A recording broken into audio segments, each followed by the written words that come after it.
Lakini Abrahamu naye, kumbuka kwamba Abrahamu katoka kwenye nini? Kwenye familia ambayo ni ya waabudu miungu na Misri. Sasa maana yake yale majina hayakubeba hatima ya ndoa yao vizuri.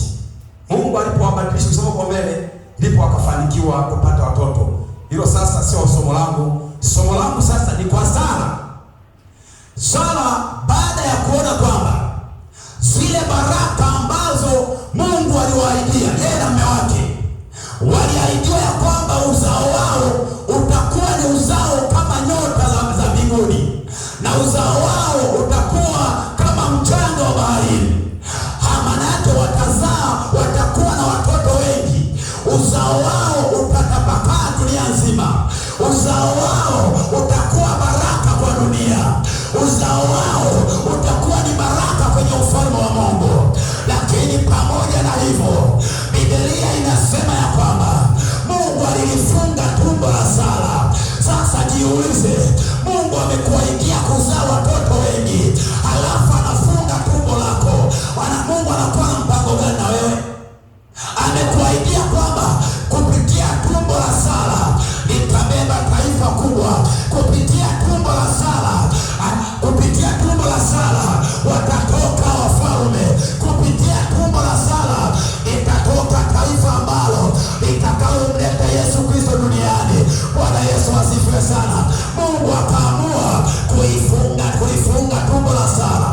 Na Sara alipofungwa ile tumbo, alichokifanya Sara, ikapita miaka mingi haoni majibu. Ikaenda miaka mingi majibu hayaoni. Bado mimba hashiki, watoto hawaoni.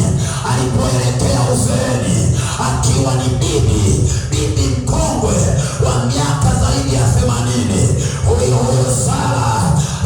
Sarai akamwambia mume wake, mume wangu, Mungu ametuahidia baraka sawa, lakini mbona amekaa kimya?